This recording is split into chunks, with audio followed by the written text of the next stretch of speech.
Good morning, Packers fans. Aaron Negler here with your Packers Daily Chat, coming to you live on the Cheesehead TV social channels. It's Monday.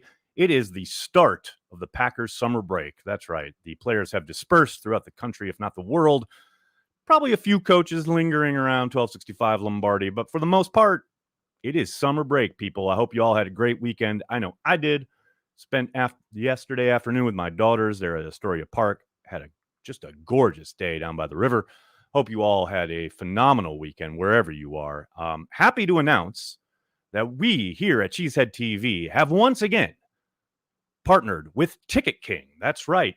You guys remember those of you who've been around for a while remember back in the day, we used to partner with Ticket King, but then the pandemic happened and obviously things got a little scarce as far as tickets go, but things are rumbling back to life and we are proud once again to offer you links, help, get your Packers tickets at Ticket King. That's right.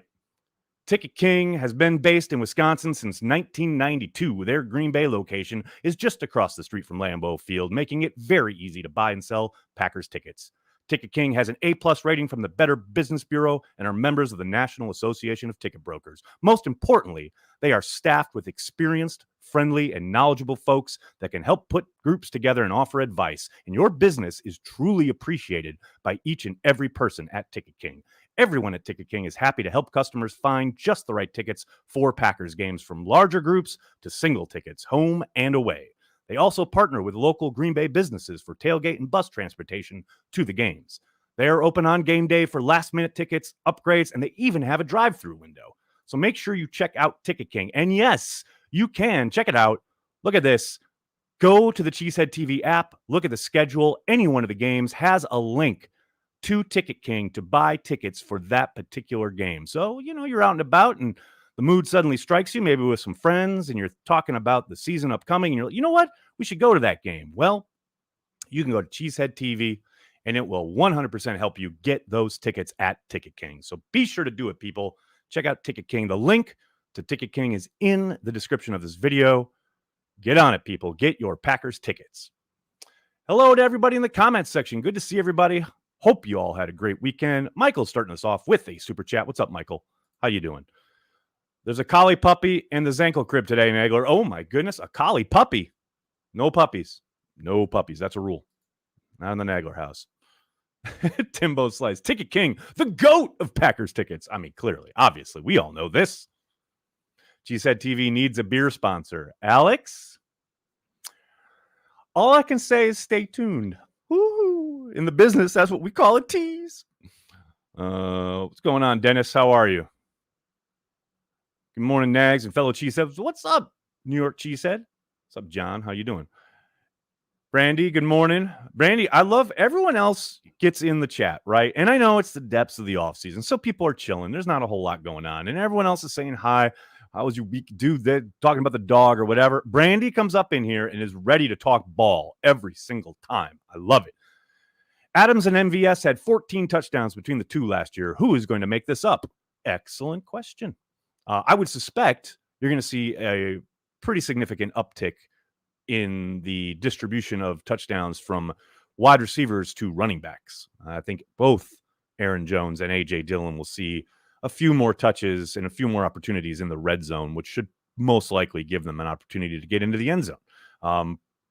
We saw definitely some struggles last year when it came to the efficiency in the red zone. I do think some of that was because of, maybe trying to get things to wide receivers a little bit too much at times, but we'll see how it pans out here starting in training camp.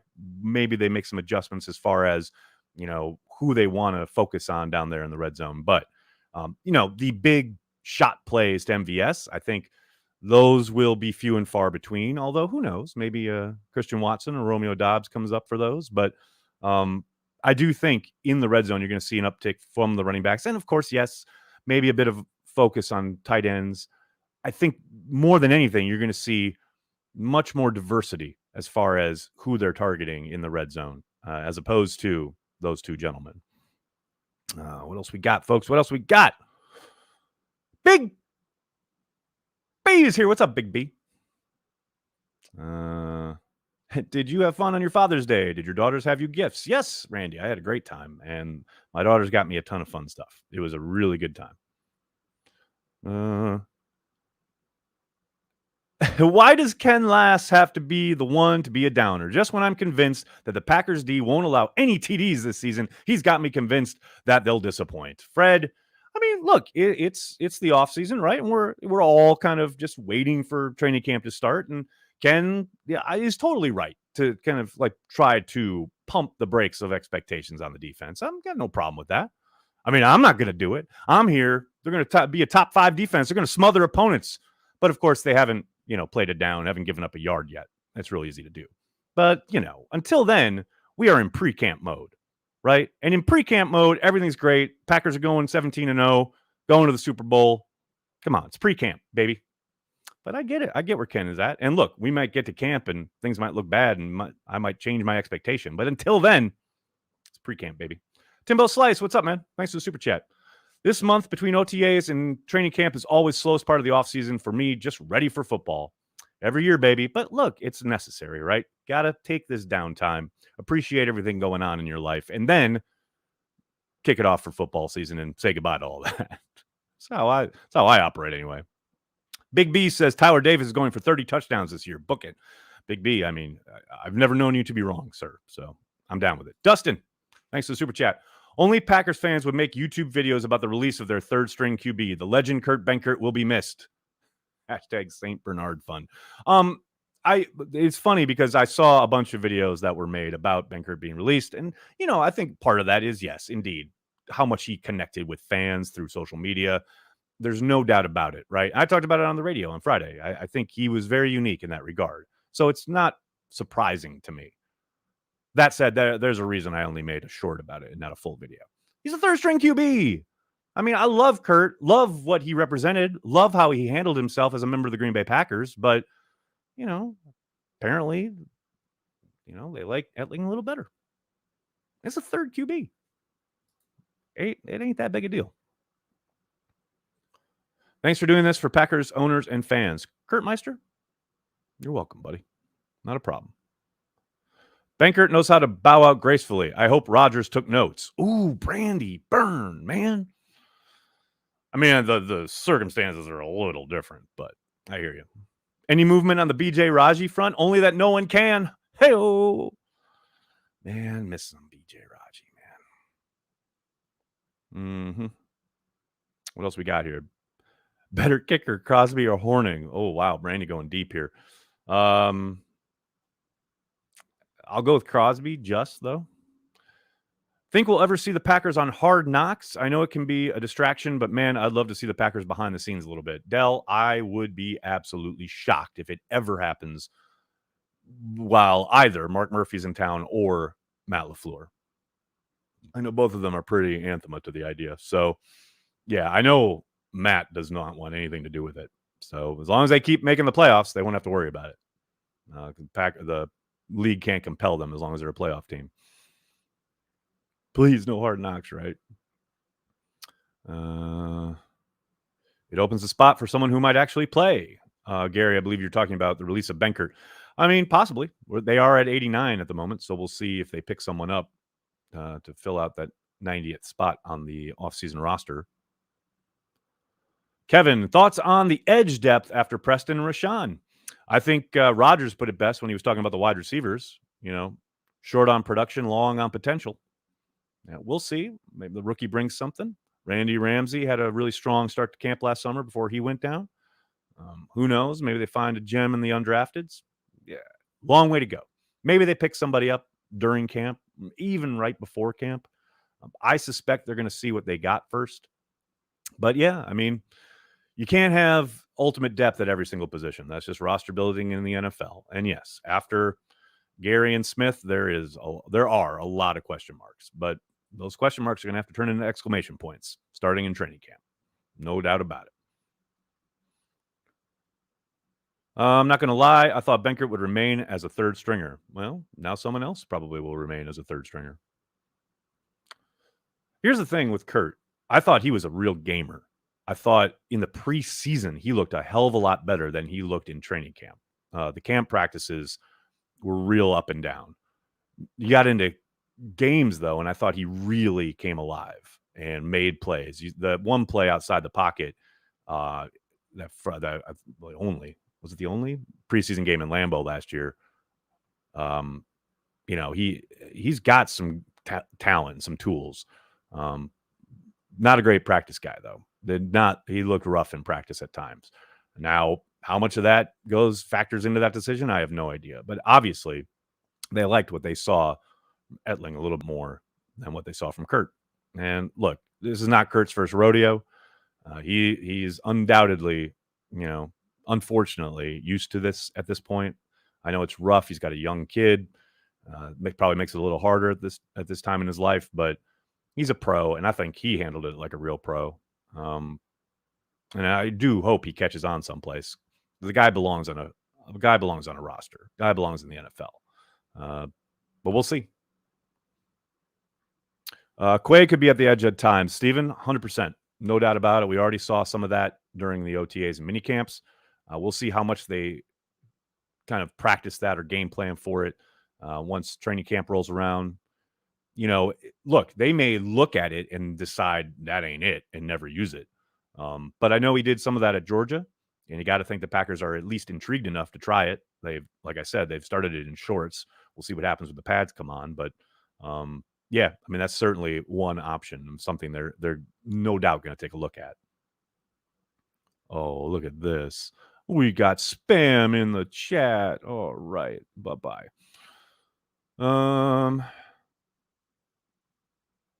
It's a bot, yeah. Our Brew is playing with the Cardinals, buddy. Get ready. Go, Brew, go, Randy.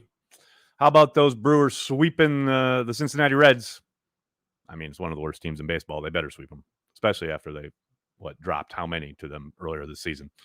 But yes, I'm all for it. Tyrone Taylor, all he does is make fantastic catches every day.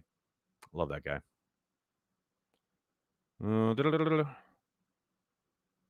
Oh, Gary, it wouldn't be a chat unless Gary was taking a dump on Rodgers. New wide receiver production is on 12 and swallowing his trust BS. His trust BS has won him 4 MVPs and made countless dudes a ton of money. And it kills me that I get labeled as a Rodgers hater. I just want to point them to Gary's comment section and Twitter feed. Man, Gary, I get it, dude. I understand you're not the biggest fan, but this idea that if the wide receivers don't work out, it's all on 12 is absolutely ridiculous. The young men have to do the work, sir. At least I can say Benkert stood up to that fool Jennings on Twitter.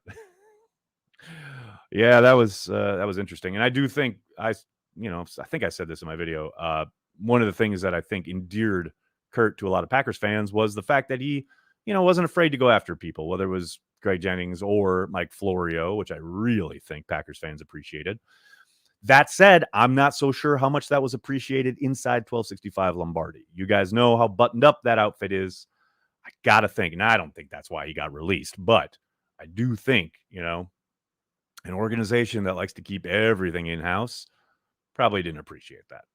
But, like I said, the fans fucking loved it. This year, more than ever, the offensive line is key. New York Cheesehead, you could not be more correct. I watched a really interesting video from Andy Herman this morning, his latest Pack-A-Day. Make sure you check it out. It's awesome. It's a deep dive into every single scoring drive, every touchdown drive that the Packers had last year, and kind of his thoughts about, what they may take away from that going forward, etc. And the entirety of the video, all I could think of was man, so much of this is on the offensive line. So much of their improving from what they did last year on offense comes down to, yes, obviously you want the return to health of Bakhtiari, Elton Jenkins at some point, etc. But man, if they can just find a group and just get it to stick together for a majority of the season, I don't even expect it to be the whole season because that's really unusual in the NFL. But if they can just find a combination that works and have it, somewhat cohesive throughout the season, I think that will really go a long way. Because last year they were just all over the map, and I get it. I understand that this group, this coaching staff, has done a really good job of putting guys in positioned to succeed. They've done a good job as far as putting together offensive lines, can utilize their best talents and dependent on who they're facing defensively. But I do think that kind of bit them at times last year, only because, obviously you get far enough down the depth chart, you're no longer dealing with guys who you had, circled as starters in the summer. I understand that, but just felt like last year, not the wheels were starting to come off, but they got so far down the depth chart that it became problematic, especially when it came to trying to run the ball. If they can just stay healthy up front, at least relatively, I think you'll see a vast improvement. Offensive line play is so often overlooked. I mean, yeah, I get it. You talk to any offensive lineman in the league, and they're always like, the only time they talk about me is when I screw up. But yeah, it's the engine. It's everything. And that's why I made the video a couple weeks ago about, everyone's talking about wide receivers, and I get it, but much more so when it comes to the success of the offense in 2022, it all comes down to the offensive line, much more so than the wide receiver group. Ryan, what's up, man? Will the Pack get rid of Crosby mid-season? Woo, Ryan. I doubt it. Even if he, continues on his struggle path, I'd be surprised. But never say never. I mean, if it's blatantly horrible, awful, maybe, but I'd still be surprised. Brandy says, Nags, I think any improvement by the kick return unit will help these long drives as well. No doubt, hidden yardage, definitely part of it. Absolutely. Get them in a little better spot. The thing is, though, in today's NFL, outside of a touchback, it's very rare that you bust a decent sized return, unless, of course, you're returning against the Green Bay Packers. Hey-o. But yeah, no doubt. The hidden yardage, definitely. Complimentary football. It's a big part of it, and they did not get a lot of it last year. No doubt, in either kick return or punt return. Special teams needs to contribute in a positive manner this year. Michael, 1,000% agree. They need playmakers. They need They need some gumption on teams. That's what they need to do, baby. I'm with you. Enough of this, I just want competence. No, I want playmakers. I want winners, to quote my Singletary. We got to do it. Chris, what's up, man? Thanks for the super chat. Good morning, Nags. Looking spiffy today, LOL. I'm looking forward to this revamped special teams crew. Love to see it. And can I get a Go Pack Go? Go Pack Go? You can always get a Go Pack Go. Of course you can. I hear you, man. I talked about it, last week? Everything's got to change on teams, not just the coordinator, but the entire mentality, how they select the roster, everything. And I'm very interested to see how Gutekunst approaches special teams this year. Hey, Nags, how much do you think it burns Devontae if we win the Super Bowl first year without him? I don't think it burns him at all. He did what he could do. The man was historically great at his position for a decent stretch of time in Green Bay. Not his fault they didn't reach the Super Bowl. Maybe he thinks about that drop touchdown against Tampa Bay. Maybe. But other than that, that's it. He put in his time. He did what he could. Now he's playing with his, longtime friend, buddy, closer to home, better family situation. I don't think he bats an eye. Hey, Nags. What's up, damn Pack? You guys are funny. Deshaun, what's up, man? If you were opposing offense, where do you attack the Green Bay defense? Ooh, that's a really good question. I tell you what, to begin, I absolutely try and run the ball down their throats, make them prove that they've improved. You know what I mean? Like, we can all talk about the secondary and their ability to get after the passer, etc. But man, I would run the fuck out of the ball and see if they got the goods. Until you see it, until they prove it, I'm running that ball 100%. Sean, what's up, man? Thanks for the super chat.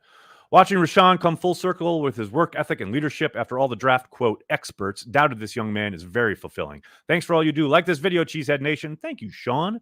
And yes, it is pretty great watching Rashawn Gary blossom into a bona fide star in the NFL after the lukewarm reception, and I think that's being kind, that he received from some Packers fans after he was drafted. Just remember, nobody knows, man. Nobody knows. I'm not sitting here telling you we were like, oh, Rashawn's going to be a star, but you can go back and watch the live draft show here at Cheesehead TV. I spent like an hour beating back people who said it was a terrible pick. You don't know. You don't know. You think you know, but you don't know. Quote Jim Mora. All right, everybody, I'm going to have to get going. I can't thank you enough for hanging out, talking Packers each and every day, Monday through Friday, right here on the Cheesehead TV social channels. Please do me a monster favor and hit like on the video, subscribe to the channel, and then tell your friends and tell your family. Cheesehead TV, we are devoted to Green Bay Packers fans worldwide. Thanks a lot, everybody. Have a great day. Go Pack Go.